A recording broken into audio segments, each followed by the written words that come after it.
नमस्कार, श्री स्वामी समर्थ. मी तुमच्या सर्वांचा लाडका यश. कसे आहात सर्वजण? प्लीज कमेंट बॉक्समध्ये अवश्य सांगा. आणि आजच आपले 2,41,000 सबस्क्रायबर यूट्यूबवर पूर्ण झालेत. तर असेच प्रेम तुमचे अखंड राहू द्या, हीच स्वामींचरणी प्रार्थना. आणि अशीच उत्तरोत्तर प्रगती आपल्या यूट्यूब चॅनलची होऊ द्या, ही पण स्वामींचरणी प्रार्थना. आणि आजचा व्हिडिओ आपला असा आहे की शिळे अन्नपदार्थ आपल्या शरीरासाठी अपायकारक असतात. तर कुठलाही व्हिडिओ पाहण्यापूर्वी तुम्ही डॉक्टरांचा सल्ला अवश्य घेत चला. तर व्हिडिओ आपण पहिले मी तुम्हाला व्हिडिओ सांगतो आणि नंतर आपण गप्पा मारूया. तर हे पहा, हल्लीच्या व्यस्त जीवनशैलीमुळे जेवणा खाण्याकडे थोडेफार दुर्लक्ष होते. सकाळी अनेकदा आपण उरलेले अन्न खातो. तुम्हाला देखील रात्रीचे शिळे अन्न सकाळी खाण्याची सवय असेल तर ती लगेचच तुम्ही बदला, कारण असे अन्न तुमच्या शरीरासाठी अपायकारक असते. शिळ्या अन्नामध्ये कोणत्याही प्रकारची पोषक तत्वे नसतात. असे अन्न केवळ पोट भरण्याचे काम करते. मात्र अनेकदा शिळ्या पदार्थांमुळे अनेक आजार उद्भवण्याची देखील आपल्याला शक्यता असते. शिळे अन्नपदार्थ खाल्ल्याने फूड पॉयझनिंग होण्याची शक्यता देखील अधिक असते. शिळे अन्नपदार्थ तुम्ही जनावरांना सुद्धा देत जाऊ नका, कारण ते आजारी पडल्यानंतर त्यांच्याकडे कुठल्याही प्रकारचा डॉक्टर नसतो. शिळ्या अन्नामध्ये बॅक्टेरियांची संख्या अधिक असते, यामुळे फूड पॉयझनिंग होऊ शकतो. त्यामुळे जास्त खराब झालेले अन्न खाण्यापेक्षा ते आपण टाकून दिलेलेच बरे. शिळे अन्न खाल्ल्यामुळे पोटाच्या तक्रारी देखील वाढतात. पचनक्रियेमध्ये अडथळा निर्माण होतो. त्यामुळे पदार्थ बनवल्यानंतर तो 2 तासातच आपण खाल्ला पाहिजे, अन्यथा फ्रीजमध्ये ठेवला पाहिजे. शिळ्या अन्नामध्ये बॅक्टेरियांची वाढ अधिक होत असल्याने उलट्या, अतिसाराचा त्रास होतो. यामुळे शरीरामध्ये पाण्याचे प्रमाण कमी होते. यासाठी नेहमी ताजे अन्न खाल्ले पाहिजे.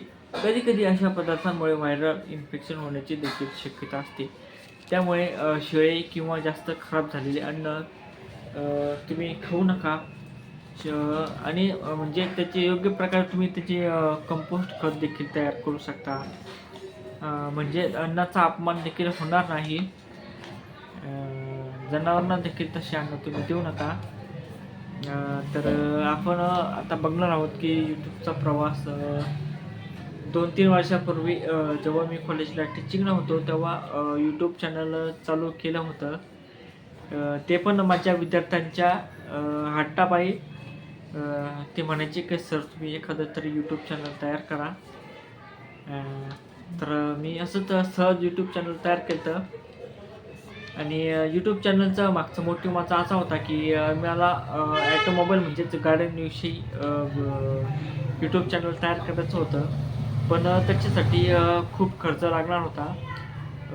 प्रोजेक्टर घ्या, परत निरनिराळ्या गाड्यांची खोल फिटिंग, आणि एवढा टाईम पण नव्हता. जॉबमुळे एवढा टाईम पण भेटला नाही. तर मग साधं आपलं चॅनल, ब्लॉगिंगचं चॅनल चालू केलं. त्याच्यामध्ये आपण किचनच्या रेसिपीज, परत मम्मी जी माझी आई आहे ती तुम्हाला निरनिराळ्या योगाच्या टिप्स सांगत असते. त्यामध्ये देखील तुम्ही डॉक्टरांचा सल्ला अवश्य घ्या. यूट्यूब चॅनलचे व्हिडिओ आपण टाकलेले आहेत. जवळजवळ 3,500 व्हिडिओ आपल्या चॅनलवर पूर्ण झाले आहेत. आणि तुम्ही दिलेल्या प्रेमामुळे आज आपले 2,41,000 सबस्क्रायबर पूर्ण झाले. त्यामुळे मी तुमचे पुन्हा एकदा आभार मानतो.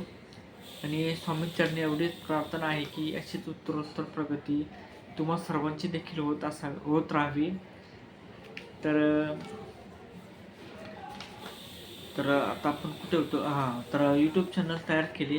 यूट्यूब चॅनल तयार केल्याच्यानंतर 5 ते 6 महिने काही सबस्क्रायबर नव्हते. फक्त 50 ते 100 सबस्क्रायबर वाढले होते.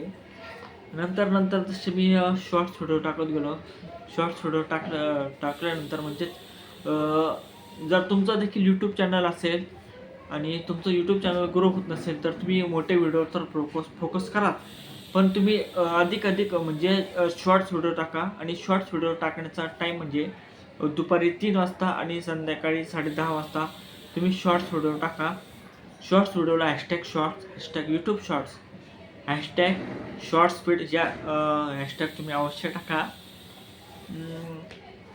आणि जर यूट्यूब चॅनल नसेल आणि इंस्टाग्राम असेल, इंस्टाग्रामवर जर तुम्ही व्हिडिओ बनवत असाल तर इंस्टाग्रामवर देखील आत्ता संध्याकाळी 7 वाजता व्हिडिओ खूप व्हायरल होतात. तर तुम्ही आत्ता संध्याकाळी 7 वाजता व्हिडिओ अवश्य टाकून पहा. व्हायरल होईलच. आणि तर हे पहा, काम करता करता आपण यूट्यूब, इंस्टाग्राम व्हिडिओ करू शकतो. तर तुम्ही देखील अवश्य करा. तुमचं प्रेम अवश्य राहू द्या. तर पुढच्या व्हिडिओमध्ये आपण पूर्ण आपला यूट्यूबचा प्रवास सांगणार आहोत. तोपर्यंत नमस्कार.